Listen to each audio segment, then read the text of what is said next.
Clara had always been their pride and joy, and they never hesitated to show her how much they adored her. When I was 5 and Clara was 7, I remember one birthday in particular that made things clearer. Clara's birthday was a grand affair, filled with friends, presents, a huge cake, and even a pony ride in our backyard.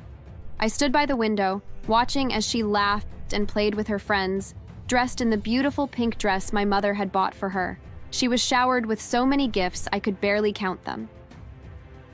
The next day, when it was my birthday, I received a single doll. No party, no cake. My mother handed it to me casually. "Here, Susan, happy birthday." And that was it. No balloons, no laughter. Just a doll, and I wasn't even sure they had wrapped it themselves. That was how it always was.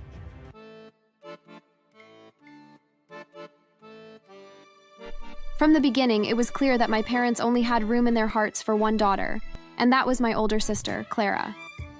Clara was smart and looked just like our mother. She was the center of their world, the one who could do no wrong. Me? I was just the other one, the invisible one. Clara had always been their pride and joy, and they never hesitated to show her how much they adored her. When I was 5 and Clara was 7, I remember one birthday in particular that made things clearer.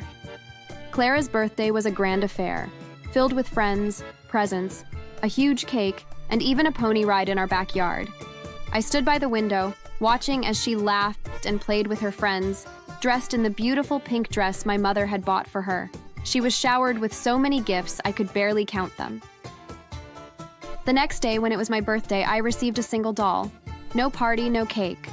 My mother handed it to me casually. "Here, Susan, happy birthday." And that was it. No balloons, no laughter. Just a doll, and I wasn't even sure they had wrapped it themselves. That was how it always was. Clara got everything. The best clothes, the most attention, and all the love they had to give. I, on the other hand, was left with scraps, with only the bare minimum to get by. It wasn't just about material things, though. It was deeper than that. Whenever Clara had a school play, both of my parents would be there, sitting in the front row, clapping louder than anyone else. But when it was my turn to be in a play, they'd either forget or make excuses. I remember one year, when I was 10, I had the lead role in a small school production. I told them about it for weeks, but when the day came, I looked out into the audience and saw only empty seats where they should have been. I cried and couldn't perform as the leader. The teacher had to take me out and call my parents, but they didn't even come to pick me up. When I got home, my parents didn't even care to know why I cried. They simply thought I was weak. Maybe Clara could help you next time. She's always been better at these kinds of things. Clara was the golden child, the one who received all their attention, all their hopes, all their dreams. It wasn't long before I stopped trying to impress them. I wasn't good enough. I would never be enough for them. As I got older, the favoritism only worsened. When Clara turned 16, they threw her a lavish Sweet 16 party, complete with a live band, a custom cake, and enough decorations to fill a ballroom. Everyone from school was invited, and my parents spared no expense. But when I turned 16, all I got was a simple dinner at home. We're saving money for Clara's college. We can't afford to spend money on irrelevant things for now. You understand, don't you? You're not as outgoing as Clara anyway. You wouldn't enjoy something like that. They didn't even try to hide their preference for her anymore. They had given up on me. Then, when I turned 18, things took a turn I never could have predicted. My father's wealth was tied to several businesses, and he frequently entertained clients at our home. One of those clients was Mr. Donovan, a wealthy businessman who had been doing business with my father for years. I didn't like him. He was a tall man and looked very intimidating, but my parents were always polite to him. One evening, I was clearing the table after dinner when I overheard a conversation between Mr. Donovan and my parents. She's a good girl, Donovan. Quiet, obedient. She'll make you happy. We've never had any trouble with her. She's always been the easy one. Are you sure she'll fit in with my plans? She's a bit younger than I was thinking. She's better off with you. Honestly, we never even planned to have her. We're fine with Clara. Susan is more like a liability to us. They were selling me off to him, like some kind of property. They didn't love me. They never had. My parents didn't even look sad when they told me. You're leaving with Mr. Donovan. He'll take care of you. They didn't even hug me goodbye. I left with Mr. Donovan that day, feeling utterly abandoned. I was devastated. How could my own parents, the people who were supposed to love and protect me, sell me off like I was nothing? But something strange happened after I left with Mr. Donovan. He didn't treat me like I expected. Instead of the cold, heartless man I had feared he would be, he was kind to me. Genuinely kind. Over time, I realized that he hadn't bought me to hurt me or use me. He had taken me in because he had no children of his own, and he had seen how neglected I had been. He wanted to give me a better life, a chance to be happy. Mr. Donovan treated me like a daughter, not a possession. He paid for me to go to college, encouraged me to pursue my dreams, and even helped me start my own fashion house when I graduated. He was there for me in ways my real parents never had been, and for the first time in my life, I felt like I belonged somewhere. As the years passed, our relationship grew stronger. I started calling him Dad, and he welcomed it with open arms. He even met a kind woman, who later became his wife. They had a child together, and suddenly, we were a real family. Life was good, I was successful, I had a family who loved me, and I had finally found happiness. Years later, I returned to my birth country as part of a charity project. I had become involved in helping at a local shelter home, and it was during one of these visits that I saw my parents. I almost didn't recognize them at first. They had aged so much, their faces now lined with wrinkles and worn down by hardship. They looked frail, broken, and lost. I hadn't seen them in years, and now, here they were, seeking refuge in the very shelter home I was helping. When they saw me, recognized me, and immediately dropped to their knees, weeping. Susan, we're so sorry. We made a terrible mistake. Forgive us, please. We regret everything. Clara ruined us. She got involved with gambling and lost everything. Our house, our cars, it's all gone. We're in debt, Susan. We have nothing left. I was stunned. Clara, the golden child who could do no wrong, had brought them to ruin. It was almost poetic. We don't deserve your forgiveness, but please, help us. We don't have anywhere else to go. We're sorry for what we did to you. We thought Clara would always take care of us. But she's gone, Susan. She's gone, and we need you. I couldn't believe my ears. For years, I had waited for that moment when they would finally realize how wrong they had been and how much they had hurt me. And now, here they were, broken, begging for my forgiveness. They had thrown me away like I was nothing, and now they wanted me to save them. They didn't deserve my forgiveness. They didn't deserve anything from me. Susan, please. We were wrong. We know that now. We're paying for our mistakes. Please, help us. I knew they weren't sorry for what they did to me. They were only sorry because they had lost everything. They were desperate, and I wasn't going to let them manipulate me. You chose Clara over me my entire life. You sold me off to a stranger because you didn't want me. You never cared about me. And now that you've lost everything, you come to me, hoping that I'll fix it for you? You want me to save you after everything you did to me? No, you don't get to do that. Susan, please. No, you deserve everything that's happening to you. You deserve to lose it all. And Clara? I hope she never finds peace. I hope she suffers the way I did, the way you made me suffer. While I was speaking, the shelter's manager came to ask what the matter was and if I was okay. Make sure these two people are never taken in. Blacklist their names from every shelter. They don't deserve anyone's help. The manager didn't ask any questions. He agreed to my decision and left. My parents cried louder and kept begging me, but I pushed them off and walked out of the shelter. But it wasn't over. I went to find where my parents were living and discovered it was an old, uncompleted building. It was barely livable, but it was still a shelter. And I wasn't about to let them have even that. I tracked down the owner of the building and made him an offer he couldn't refuse. It didn't take long for the papers to be signed, and just like that, the building was mine. I ordered the previous landlord to go to them and ask them to leave immediately. What do you mean we have to leave? You can't do this to us. We have nowhere else to go. Don't do this, please. Please, just give us more time. Give us time to find somewhere else. Please.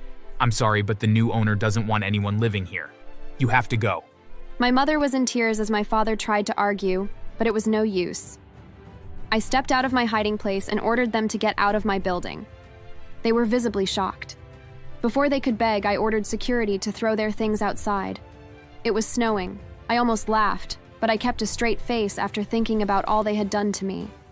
They had nothing left, no home, no money, no family. They were alone, just like they had made me feel all those years ago. I didn't feel sorry for them, not even a little. Weeks passed, and I heard through someone that my parents were now living on the streets, reduced to begging for scraps. I could have helped them. I could have given them shelter, a second chance at life. But I didn't. They didn't deserve it. They didn't deserve my forgiveness, my kindness, or my pity. In the years that followed, I focused on my own life. I expanded my fashion business, traveled the world, and grew closer to the family that truly loved me. They had given me everything I had ever needed, and I owed them everything. They were my real parents, the ones who had cared for me when no one else did. As for my birth parents, I didn't hear much about them after that. I knew they continued to live as beggars, struggling to survive day by day. And Clara? She was never heard from again. Rumor had it that she was still held captive by one of her debtors. Forced to serve them as payment for her gambling debts, she was used as their slave. It seemed fitting in a way. She had always taken everything for granted, and now she was paying the price.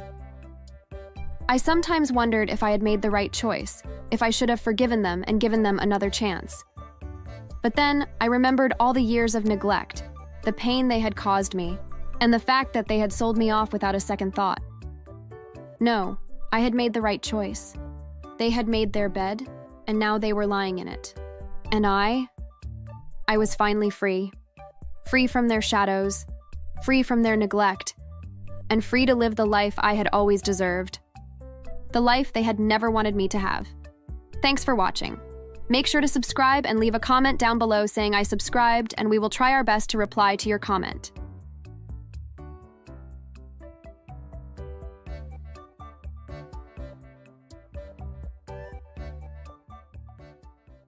That is, until I had had enough.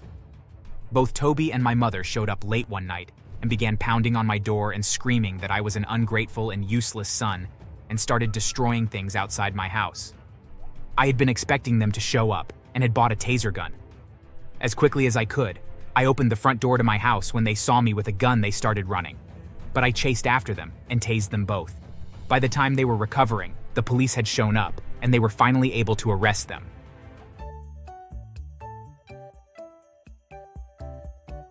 Hey there, my name is Kai, and I have a very unique situation. You see, when I was very young, my mother Tanya wasn't very responsible, and as a result, my sister Tasha and I ended up going and living with our grandmother Kathy. From time to time, our mother would come and visit, but the purposes for her visits were always for some ulterior motive. Usually it was because she needed money, but she always tried to pretend she was doing it because she missed us, which of course she didn't. Hey guys, it's great to see you. Hey Tanya, to what do we owe the pleasure of your company? It's been a while and I wanted to see you guys. Mama! Hey kids! Tanya, what is the real reason that you are here? Well, yes, if you can spare some cash. I'm a little low. My grandmother rolled her eyes, but eventually did give my mother some money. Quite literally, shortly after she was given money, my mother left. Sadly, it was always like that. She would come and ask our grandmother for money, and then leave shortly thereafter. It always felt bad to know that our mother never came to visit for us. She was only ever interested in getting money from our grandmother, and then moved on. As we grew up, the visits were far more focused on just getting money, and our mother became more honest about what she was visiting us for. Even the few times that we've seen her on holidays, it was all the same thing. Hey Mama, Merry Christmas! Yeah, whatever. Hey Mom, I need money. More? You came last month and asked for money. What do you need it for? Mind your own business. Just give me the money. Eventually, I stopped wishing that my mother would come and visit. I realized that she clearly didn't care about my sister and I, but only ever wanted money. As I grew up, I came to realize that my mother had drug problems and that she needed the money to pay for her habit. Knowing that did humanize her, but that didn't really make it any better. When I was 15, we had a huge scare. The police called my grandmother and told her that they had found my mother passed out in the streets. She had overdosed and nearly died on the street. For a few weeks afterwards, she was in and out of the hospital. Hey, listen to me. I need money. Tanya, what makes you think that we would give you money? You need help, not money so that you can get more drugs. You bitch, just give me what I want. We were forced to call the police on her, and after a struggle in which our mother broke an officer's nose. The cops then used their batons to knock her unconscious. It was incredibly embarrassing. After that, we didn't hear from our mother for many years. During those years, Tasha and I grew up and went off to school. Our grandmother helped us pay for school to make our lives much easier. Both of us passed our courses with flying colors and even managed to find very good jobs. Once we were doing well for ourselves, we moved out, but we would visit our grandmother often. One day, though, we went home and found our grandmother had passed away. She had had a heart attack in the middle of the night and passed away. We were heartbroken, but we had always known that this would happen one day. Luckily, she had told us what she had wanted, and so we were able to make preparations for her service very easily. Her funeral was beautiful, and many people came to mourn her passing. A few days after the funeral, our grandmother's lawyer contacted my sister and I and asked us to come to his office to hear the reading of the will. Honestly, we had always known that our grandmother had some money, but we never imagined that she would be loaded. Apparently, our grandfather had owned several businesses when he was younger and had sold them and put all that money into investments that he and our grandmother lived off of until they had both passed away. At any rate, now that she had passed, our grandmother had her lawyer divide them up equally and give half to each of us, along with a couple of properties. Both Tasha and I were blown away. We weren't exactly poor, but this inheritance easily made our lives 1,000 times easier. I was given the house that we grew up in, and with some of the inheritance that I had been given, I began to renovate it a bit so that it was more in line with my style. I had contractors and workers coming in and out the house. So many, in fact, that I hadn't learned most of their names until one day I noticed one guy that was working on the bathroom, and he was installing the wrong kind of tile and had painted the walls the wrong color. I was annoyed, of course, but I had just assumed that it was miscommunication, and so I spoke with him to find out where the error had occurred. Hi there. So listen, you're doing great work, but this bathroom is all wrong. The walls are meant to be a much lighter color, and the tiles are also meant to be a light gray and not black like you've installed. I'm sorry, but I'm just doing what the owner told me to do. That's not possible, as I'm the owner, and this isn't what I asked for. Can you show me who told you to do it this way? The man was very confused, but he led me downstairs to the kitchen, where an older man was speaking loudly into his cell phone. The worker pointed at the man and indicated that he was the owner, to which I thanked him and instructed him the proper way that the bathroom was to be redone before finding out who this stranger was. As I walked up to him, the odd man looked at me with contempt and sneered. "Who the hell are you, and what are you doing speaking to the workers? If you don't leave right now, I'll have you arrested for trespassing." "And how can I be trespassing on my own property? Who the hell are you, and what gives you the right to tell my workers what to do?" Just then, my mother walked into the kitchen. She looked very worn out and quite a bit heavier than the last time that I had seen her. I knew that this was going to be something very annoying. Oh, it's you. What are you doing here? "Hello, Mother. I'm here because I inherited the house. Why are you here, and who is this guy?" This is my fiancé, Toby, and there is no way that this is your house. My mother passed away, and as her only child, that means that everything that was hers is now mine. That's not how things work, Mom. Grandma left this house to me in her will. She didn't leave anything to you because she knew that you would just squander it and sell it for drugs. How dare you speak to me that way? This is my house, whether you like it or not. I wasn't listening to her anymore, and so I took out my phone and called the police. As soon as Toby realized what I was doing, he tried to wrestle the phone away from me. He tried to slap me, and when I kept dodging him, he then tried to kick and punch me. I can only imagine how the conversation sounded on the other end of the telephone. But thankfully, they sent out a squad car that pulled up to the house. Toby and my mother began to look panicked when the police showed up. They looked like they were about to run when the officers pulled them aside and began questioning them. 2 other officers pulled up and began speaking with me, and after I showed them the copy of the will that I had been given, they then began trying to talk to my mother and Toby and get them to leave. This made both of them extremely angry, and both of them began to scream and shout at me at the officers, and Toby even took a swing at the one closest to him. The officer was struck on the chin and fell down, but immediately got back up, and along with the other officers, they threw my mother and Toby into the back of their squad car and drove off. I thought that that was the end of it. But the next day, both of them were back and they were harassing the workers, and when they saw me, Toby charged at me and tried to punch me, but I managed to dodge his blow and shoved him so hard that he fell on his ass. I then called the police and had them taken away again. But this time, I made sure that the police took my full report on what had happened, and I filed for a restraining order against them. I wasn't going to take any chances with them. I knew what my mother was capable of. The next day, I got a call from Tasha saying that our mother and Toby were doing the same thing to her at her place. I didn't understand how they managed to be out police custody twice. Our mother was screaming that the will that we both had been witnesses to was a fake, and that if we didn't give her what she felt she was owed, that she would sue us into oblivion, and that she would leave us broke and penniless. Both Tasha and I knew that she was full of crap, and that if she dared to challenge the will that she would lose, and so we went to our grandmother's lawyer and asked them to represent us. Weeks later, we were dragged into court, but it didn't take long for the judge to see that the will was legitimate and that our mother was merely crazy, and had just assumed that, as her mother only had the one child, that she just automatically inherited everything. The judge tried to explain that that simply was not the case, but our mother began to have a full-blown tantrum and screeched in court that the judge didn't know what he was talking about.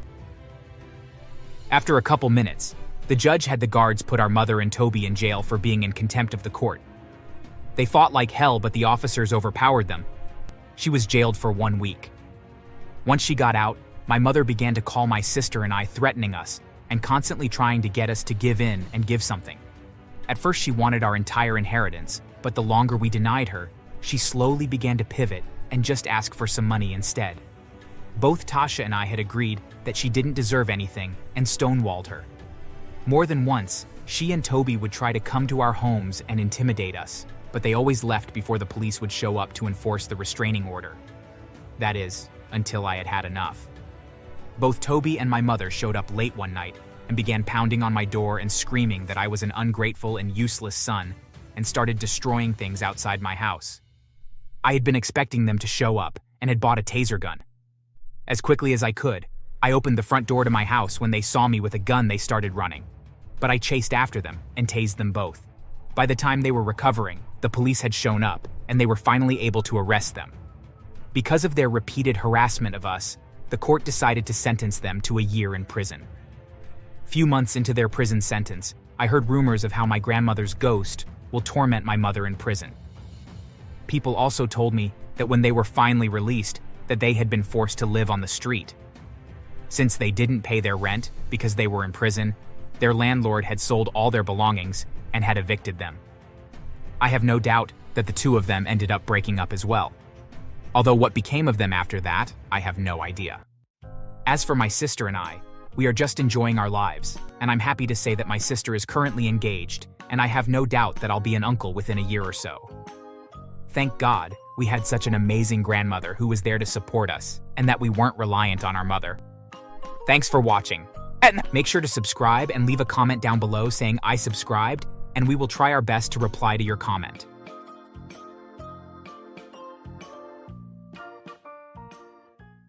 Over the next few years, they made me pull the scam again and again. Sometimes they'd change the illness, sometimes they'd take me to a different town, but it was always the same routine. And every time, I'd feel a little more hollow inside, like they were taking pieces of me and replacing them with lies. I tried to tell people what was going on a few times. Once, I even told a teacher at school, hoping she'd believe me. But when she called the Masons to discuss it, they showed up with crocodile tears and a sob story about how I wasn't coping well and made up tall tales. The teacher believed them. They always did. Why would you tell them? Why would you disappoint us after all we've done for you? Do you think anyone's gonna believe a little kid like you? They'll just think that you're just a lying little brat. Now shut up and keep doing what you're told. By the time I was 14, I'd had enough. I was tired of being their puppet, tired of lying to strangers who only wanted to help. But it wasn't until they decided to fake my kidnapping that I knew I had to do something. Hi there, my name is Adam. I don't really remember who my mom and dad were. They left me at an orphanage when I was only a year old, so I don't really know anything about them. At any rate, when I was only 8 years old when the Masons adopted me. I remember standing in the orphanage hallway, staring at the door, hoping that this time, maybe, I'd be going home with people who'd finally treat me like family. When the Masons walked in, they looked friendly enough. Mrs. Mason wore bright red lipstick and smelled like strong perfume, while Mr. Mason had a loud booming laugh that echoed through the hall. They smiled a lot, held my hand, and told me how happy they were to bring me into their family. I was ecstatic. I thought I was finally getting the parents I dreamed of, the kind that would care about me and keep me safe. The first few days at the Masons' house were fine. They'd bought me new clothes, toys, and set up a bedroom that felt like it belonged to me. For the first time, I thought maybe I'd found a real home, but it didn't take long for me to realize that something was off. One evening, they sat me down at the dinner table. Mrs. Mason folded her hands neatly and looked at me with an unsettling smile. Adam, dear, we need your help with something important. What is it? You know how sometimes people aren't as lucky as we are, right? I didn't know what he meant, but I nodded anyway. I really wanted to make them happy. After all, they had given me a home, and I felt that I owed them. Well, we need you to help us tell a little story. You see, there are some kind people out there who will help families that are in need. It makes them happy to help people.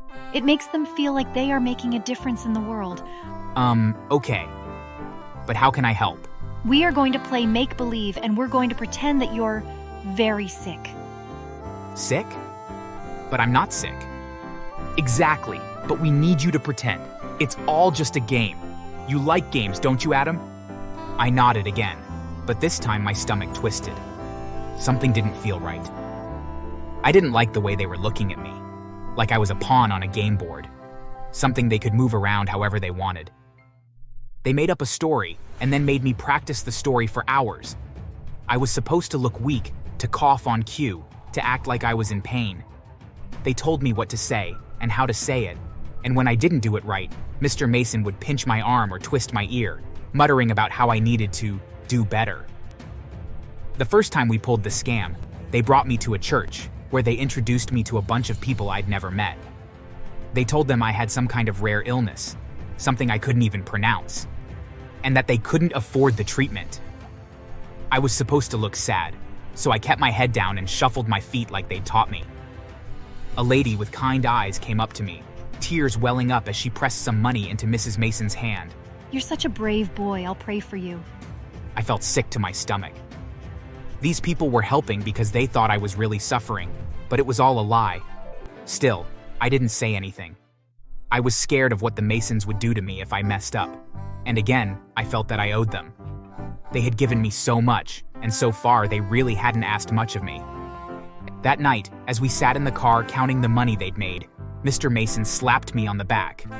You did good today, kid. Keep it up and we'll be rolling in it. But, is what we're doing right? Yes, well, we are giving people hope. We are? For sure, yes. You saw how happy that one lady was, right? Over the next few years, they made me pull the scam again and again. Sometimes they'd change the illness. Sometimes they'd take me to a different town. But it was always the same routine. And every time, I'd feel a little more hollow inside, like they were taking pieces of me and replacing them with lies. I tried to tell people what was going on a few times. Once, I even told a teacher at school, hoping she'd believe me. But when she called the Masons to discuss it, they showed up with crocodile tears and a sob story about how I wasn't coping well and made up tall tales.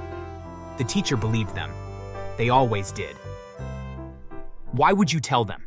Why would you disappoint us after all we've done for you? Do you think anyone's gonna believe a little kid like you? They'll just think that you're just a lying little brat. Now shut up and keep doing what you're told. By the time I was 14, I'd had enough. I was tired of being their puppet, tired of lying to strangers who only wanted to help. But it wasn't until they decided to fake my kidnapping that I knew I had to do something. They thought they'd hit the jackpot with this one. Think of the sympathy, Adam. They'll believe anything we tell them, and we'll be swimming in money by the time it's over. I listened in horror as they laid out their plan. They would claim I'd been kidnapped, ask for donations, and maybe even demand a ransom. They wanted to tell people that I'd been missing for days, maybe weeks. All I had to do was hide out in an abandoned cabin they'd found until they got the money. Then, they'd rescue me, and we'd go back to our usual routine, That night, as I lay in bed, I realized I couldn't go through with it. I was done. I wasn't going to let them use me to hurt people anymore. I was going to expose them, no matter the cost. I waited until they were asleep, then snuck into Mr. Mason's office and grabbed the stack of papers he'd been using to keep track of the money they'd scammed over the years. I took pictures of everything with my phone, making sure I had proof of every lie, every con, every disgusting scam they'd run. I never really knew why he kept such records. Maybe it was a pride thing, like he enjoyed seeing how much they had earned over the years. At any rate, I copied everything. I knew I couldn't go to the police directly. They'd think I was just a kid making up stories again. So, I waited and acted like I was going along with the plan.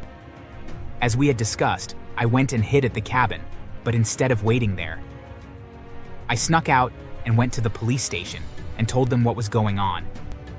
They were surprised and doubted my words, but then I showed them all the copies of my dad's paperwork. It wasn't enough for them to believe me outright, but it was enough that they agreed to give me the benefit of the doubt. Sure enough, my parents showed up to the police station hours later and told a really sad story about me being kidnapped. The police had me hidden in an office, but I was close enough to hear them filing a report and saying that I had been snatched by a man in a white van and that he had already called them and was demanding a massive sum of money for my return. I nearly laughed at their statements. Meanwhile, the police officers that were with me were scowling. They were disgusted that parents would treat their own child as nothing more than a prop so that they could commit fraud. The police let them believe that the plan was working, but secretly, they were just gathering up evidence. The officers went to our home, making it seem like they were just there to gather any possible evidence that might help them to track down the man that allegedly kidnapped me. Instead, though, they were there to get the original copies of the paperwork that I had mentioned. I had told them where they were hidden, and sure enough, the police found all of it. They then went to the cabin that I was supposed to hiding, and they set up a sting there, so if my parents showed up, that they would be arrested. Sure enough, my parents went on social media and begged people to help them by donating to fund that would pay for the ransom. Once the story got out of hand and began to spread like wildfire, I then went online and posted copies of my father's records. All their misdeeds were public knowledge now. I then made a few videos of myself explaining how they had used me in the past to scam people and that this one was just the latest way to steal from people. The public was outraged, and people were calling them all sorts of names and threatening to hurt them. The backlash they were experiencing was delicious to see. People truly hated them. Some people that had been scammed by them in the past began to report how they were duped to the police, who were already combing through my father's records and were building a massive case. Eventually, my parents realized that their plan had failed and that people knew about their misdeeds. And of course, they blamed me, and then rushed to the cabin, eager to make me regret ever having the courage to stand up to them. The second they entered the cabin, they were thrown harshly to the floorboards roughly and handcuffed and brought to the station where they were thrown into cells. The officers that had handcuffed my father was so disgusted at what they did, he beat him up and gave him a pair of black eyes and a split lip. As they sat there, wondering what had happened, I approached them with a grin on my face. Mr. Mason looked up at me. He knew that I had betrayed them. They both knew. "You think you're so smart? You think you can just ruin us and get away with it? You ruined yourselves. I just made sure everyone else knows it now." You ungrateful little brat, after everything we did for you, this is how you repay us? Everything you did for me? You only adopted me to use me. I was nothing but a prop to you, a way to make money. You never cared about me. They both stared at me, stunned into silence.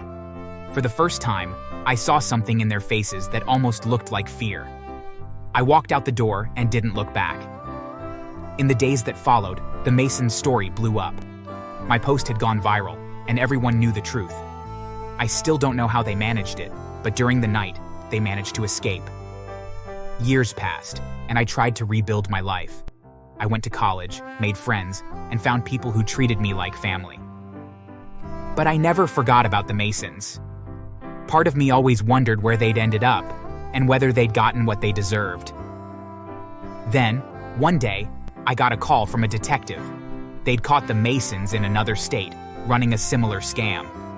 They were facing multiple charges of fraud, and they wanted me to testify. The trial was surreal.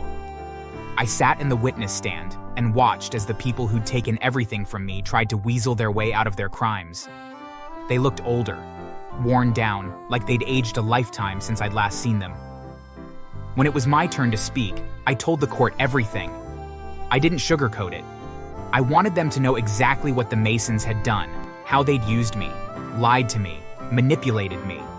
And this time, people believed me. The evidence was too damning, their lies too obvious. As they were led away in handcuffs, Mrs. Mason turned to me, her eyes full of hatred. You ruined us. No, you ruined yourselves. I walked out of that courthouse with my head held high, finally free of their shadows. The lawyer that had been assigned to my case told me that the police had gathered up enough evidence to give life in prison without parole. That freed me from them, but I was still only 14. Thankfully, there were people that saw the difficult position I was in, and as luck would have it, a family came forward that wanted to adopt me. I was skeptical at first, but over time they proved that they only ever wanted to keep me safe and make me feel loved. And I'm proud to say that I do indeed feel loved and appreciated. It was a complete 180 degrees from what I experienced. So now my life is much better. I no longer have to participate in any scams or committing fraud, and I finally have a stable family life. In the end, the only thing I regret is not turning the Masons in sooner. Thanks for watching. Make sure to subscribe and leave a comment down below saying I subscribed, and we will try our best to reply to your comment. One day, I got summoned to the school president's office. My jaw dropped open when I got informed that Mia accused me of raping her. I didn't. I would never do that. She's telling lies against me. They didn't believe me. Apparently, Mia was at the hospital and there were traces of forceful sex. Even more, my shirt was found at the scene. I couldn't be more confused. It felt like a dream until I found myself in a cell at the police station.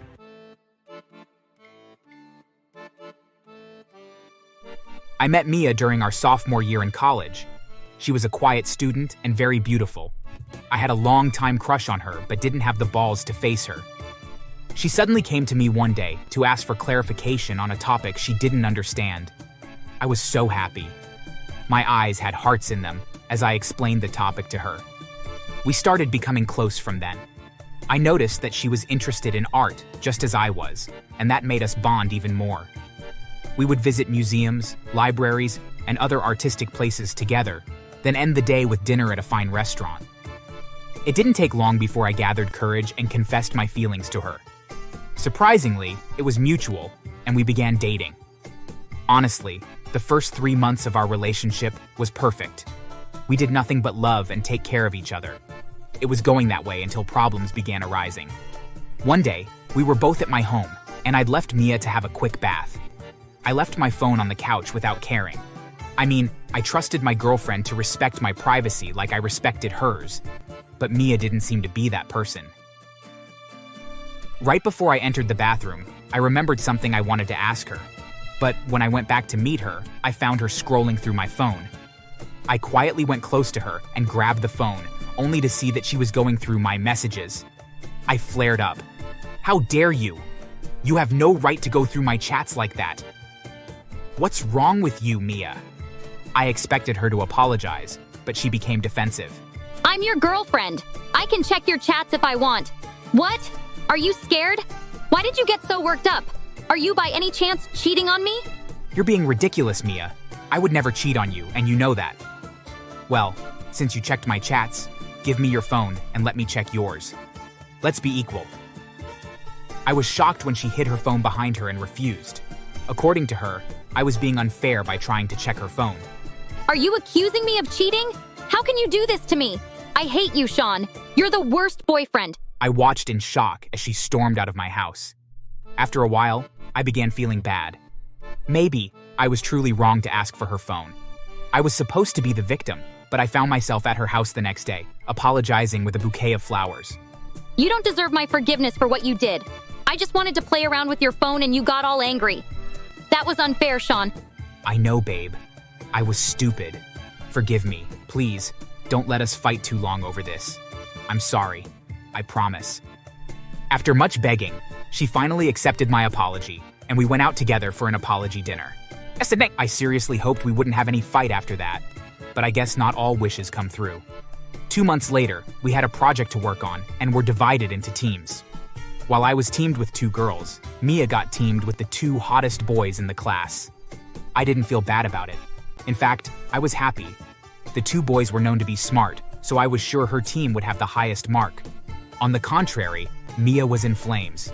Once the teaming was done, she dragged me to an empty class, fuming. Are you crazy? Why are you with 2 girls? Why didn't you team with males? What game are you playing with me, Sean? Shocked was an understatement. I was speechless. Mia, you also got teamed with 2 guys and I'm not complaining. Why's mine a problem? I can't believe you, Mia. Don't talk about me. Stop trying to swerve this discussion. I won't do anything with either of them, but I don't trust you. You could cheat on me with them.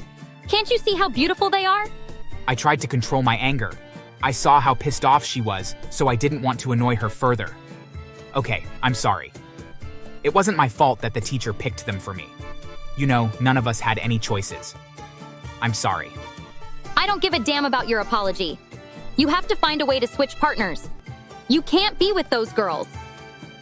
She was being ridiculous. There was no way I could ever switch partners, and she knew it. I got angry. What's your problem?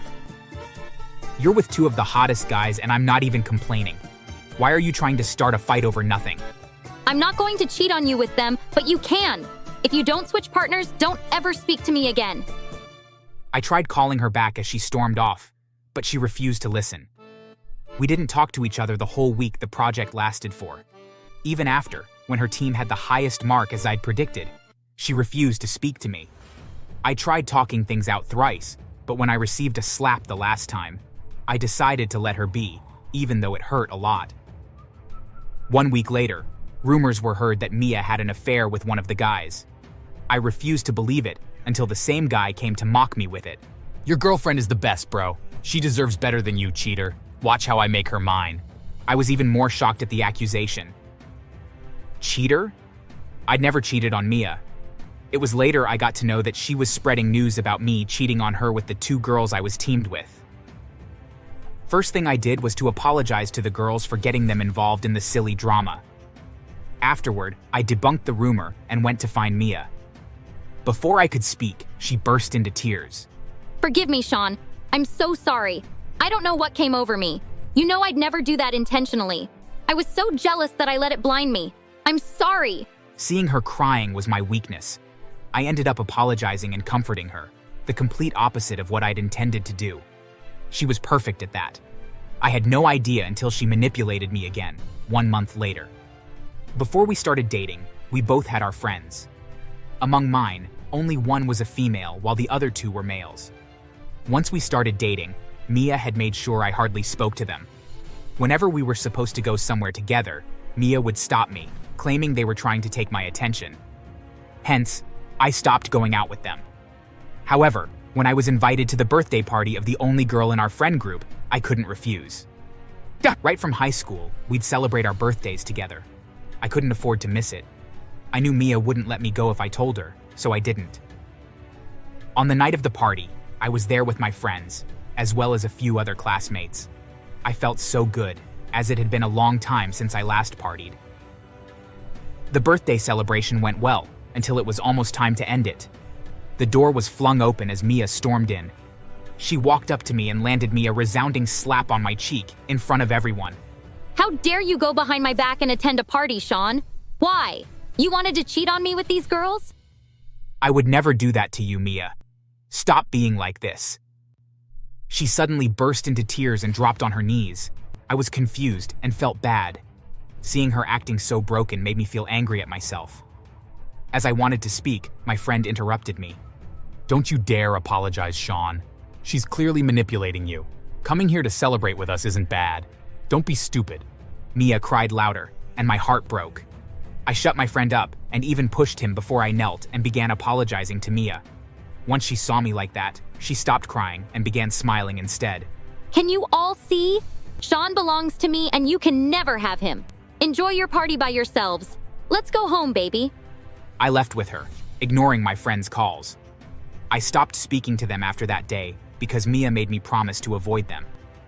The day I finally got fed up was when she tried to harm herself because she saw me speaking to a female teacher.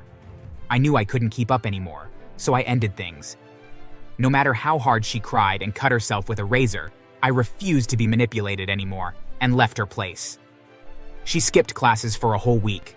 When she returned, she avoided me like a plague. Of course, I was grateful for that. 3 months went by, and my life was back to how it used to be. I was fine again with my friends, and I was able to speak freely to female students. One day, I got summoned to the school president's office. My jaw dropped open when I got informed that Mia accused me of raping her. I didn't. I would never do that. She's telling lies against me. They didn't believe me. Apparently, Mia was at the hospital, and there were traces of forceful sex. Even more, my shirt was found at the scene. I couldn't be more confused. It felt like a dream until I found myself in a cell at the police station. My friends came to visit me, promising to get me out of that situation because they knew she framed me. I didn't know how they planned to do it, but I finally understood a week later. I suddenly got released and even received an apology from the officers and Mia's parents. It was when my friends visited at home that I got to know how my name was cleared. They'd visited her at the hospital and started an exchange of words with her. In the middle of that, and out of anger, Mia revealed that she paid someone to rape her just to set me up. And the shirt at the scene was one I'd forgotten at her place, which she intentionally placed there. My friends had recorded everything and given the recording to the cops. They immediately went to interrogate Mia. She tried to deny it, but after hearing the recording, she burst into tears and confessed. I refused to let it go so easily. I informed my parents, who were lawyers, and they pressed charges against Mia on false accusations and defamation of character. When the school heard her confession, she was immediately expelled. The court found her guilty, and she was sentenced to jail for 8 years. Test results also revealed that the guy she paid to rape her had infected her with HIV and also impregnated her. At only 23 years of age, her life had already begun crumbling, all because of her stupidity. No one at school supported her. Of course, she wasn't worth it. Instead, they all felt bad for me for all I had to go through. I graduated college the next year and got a well-paying job for myself. 3 years later, I got married to my beautiful wife, Eleanor, and we have a kid together now. As for Mia, her child ended up being born with HIV and 2 severe infections, which led to the death of the innocent child after suffering for 2 months. Mia lost her mind after that and has lived in a psychiatric hospital ever since. Thanks for watching. Make sure to subscribe and leave a comment down below saying I subscribed, and we will try our best to reply to your comment.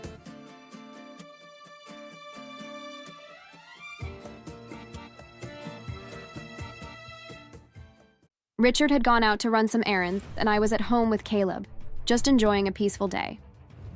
I left him in the living room for just a few minutes while I went to the kitchen to grab a bottle. But when I came back, Caleb was gone.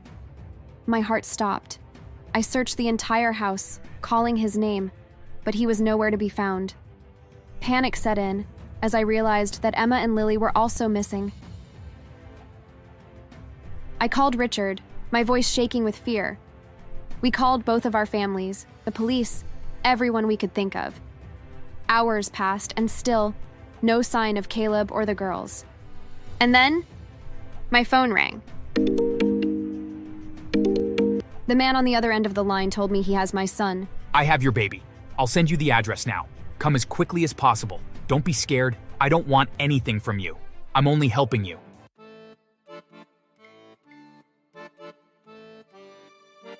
Hi, my name is Sharon, and I married Richard, who already had 2 daughters with his late wife. From the first time I met Emma and Lily, I knew there would be trouble. It wasn't just the glares they shot in my direction, the way their voices dropped to a whisper when I walked into a room, or how unfairly they treated me. Their father, Richard, was oblivious, or perhaps hopeful that things would smooth over with time. But I knew better. There was something more than simple dislike in their eyes. There was a deep-rooted hatred that I couldn't quite understand.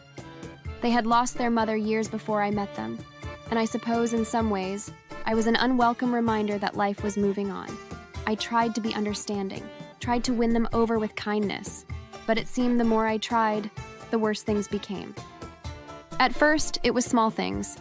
Emma would forget to set a place for me at the dinner table. Lily would take my clothes from the laundry and dump them on the floor. I brushed it off, telling myself that they just needed time. But with every passing day, their efforts to drive me out became more calculated, more malicious. They weren't just trying to get under my skin, they were trying to break me. Their father, Richard, tried his best to discipline them. He would scold them when they were rude, ground them when they disobeyed, but it was as if nothing he said or did could change their minds about me. They wanted me gone, and no amount of punishment could sway them. It wore me down. I began to feel like I was walking on eggshells in my own home, constantly watching what I said and did, always on guard for the next cruel trick or hurtful remark. I tried to hide it, to be strong, but the stress was eating away at me.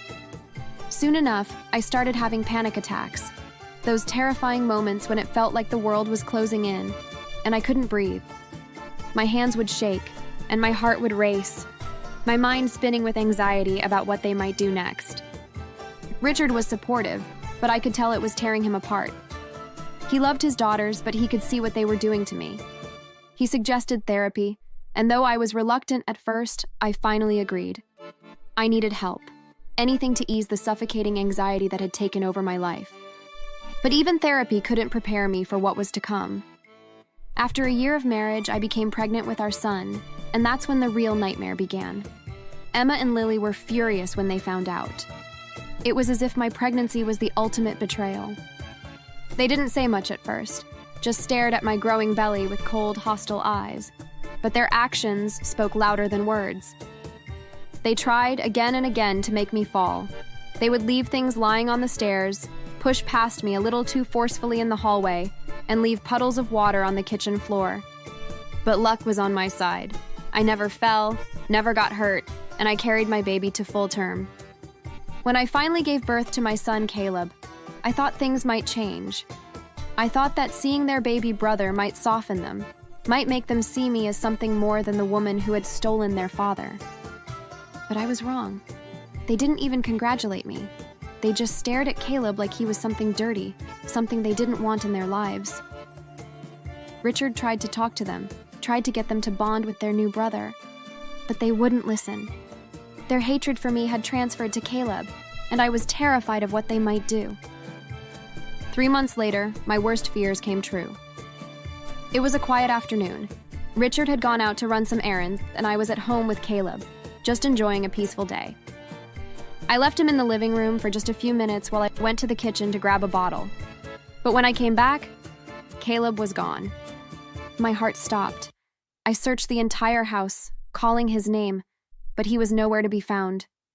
Panic set in as I realized that Emma and Lily were also missing. I called Richard, my voice shaking with fear, and he rushed home immediately. We called both of our families, the police, everyone we could think of. Hours passed, and still, no sign of Caleb or the girls. And then, my phone rang. The man on the other end of the line told me he has my son. I have your baby. I'll send you the address now. Come as quickly as possible. Don't be scared. I don't want anything from you. I'm only helping you. I could barely breathe. He sent me an address. Richard and I didn't waste a second. We drove to the address, an old-looking building on the outskirts of town. My hands were trembling as we pulled up.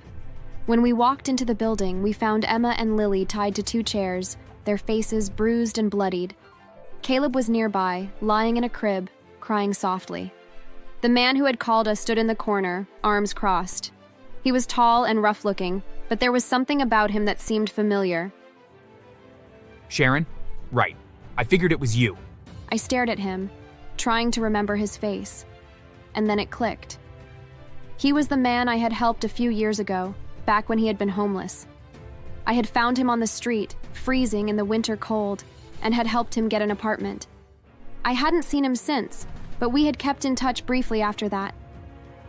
They came to me, these girls, said they wanted to sell the kid.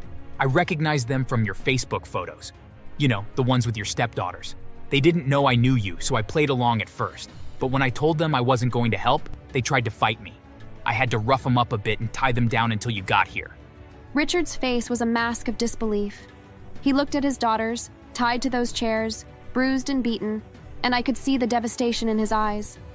Richard's first instinct was to call the police. He didn't care if his daughters ended up in jail. After what they had done, after the fear they had caused, he was ready to see them punished. But I stopped him. I wasn't interested in sending them to prison. That wasn't the solution. Prison wouldn't make them understand the depth of their betrayal.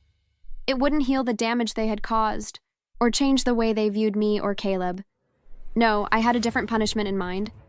Something that would make them face the consequences of their actions in a way that prison never could. We took Caleb home that night, and I packed the girls' bags myself. I didn't say a word to them as I folded their clothes, packed up their belongings, and set their suitcases by the door. They didn't deserve an explanation. They knew what they had done. When Richard asked what I planned to do, I told him. The next day, we sent Emma and Lily away. Not to juvenile detention, not to a facility for troubled teens, but to a place that would make them confront their hatred head-on. We enrolled them in a boarding school for troubled youth, one that specialized in reforming kids who had gone down dark paths, just like Emma and Lily. It was strict, with a no-nonsense approach to discipline. But more than that, it was a place where they would be forced to interact with other kids who had suffered far more than they ever had. They would be surrounded by children who had been abandoned, abused, neglected. Children who had lost everything. And they would be forced to face the fact that, despite their privileged lives, they had tried to destroy the one good thing they had left, which is their family. The school had a strict no-contact policy for the first 6 months. Emma and Lily would have no access to phones, no visits from family, no connection to the outside world. They would be isolated, forced to reflect on their actions, and given intensive counseling to help them work through their hatred and resentment. It wasn't prison, but in many ways, it was worse. They couldn't hide behind their father's love, couldn't manipulate their way out of consequences. They were alone, left to face themselves and the damage they had caused. For 6 months, we didn't hear from them. Richard struggled with the silence, but he knew it was necessary. He knew that if they ever came home, they needed to be different. They needed to understand the depth of their cruelty and take responsibility for their actions. When the 6 months were up, we visited the school. I didn't know what to expect, whether they would have changed or whether they would still harbor the same resentment. But when we arrived, I saw it in their eyes. They were different. They weren't broken, but they were humbled. The hatred they had once directed at me seemed to have faded, replaced by something like shame. They couldn't look me in the eye, couldn't meet my gaze without flinching. For the first time, they apologized. You've been so nice to us, yet all we've ever done is be rude and unfair to you. We're so sorry, Sharon. Yeah, Emma had said it all. We're sorry. Please forgive us. It wasn't a perfect apology, and I knew there was still a long way to go, but it was a start. We brought them home, but things were never the same. They would never be the same. The walls that had been built between us over the years were thick, and despite their apologies, I knew it would take more than words to fix the damage they had done. Emma and Lily were quiet when they came home. They didn't try to cause trouble anymore, didn't look for ways to push my buttons or undermine me. They were polite but distant, as though they were afraid to get too close. I could see the guilt weighing on them, especially when they looked at Caleb. He had been the innocent victim in all of this, and now that they were back, they seemed to understand that. Richard and I worked hard to rebuild our family, but the scars left behind were deep. There were times when I wondered if it would have been easier to send the girls away for good, to cut ties and start fresh without them in our lives. But I couldn't do that. Not to Richard and not to the girls. They were still his daughters, and despite everything they had done, he loved them. Therapy became a regular part of our lives. Richard and I went together, while Emma and Lily attended their own sessions. It was hard work, and there were days when I didn't think we would make it. But slowly, things began to change. Emma was the first to open up. One night, while I was sitting in the living room with Caleb asleep on my lap, she came in and sat down beside me. At first, she didn't say anything, just stared at the floor. But after a long silence, she finally spoke. I'm sorry. I don't know why I hated you so much. I thought you were trying to replace our mom. Sweetheart, I was not trying to replace her. I never wanted to. I just wanted to love your dad. and to love you and Lily too. She was in tears now. Yes, I know that now. But I didn't back then. I was just so angry. I understand, and I forgive you. We hugged, and then Lily also came and joined us after apologizing too. Our family soon became that happy one I always wanted, and I couldn't be happier. Thanks for watching.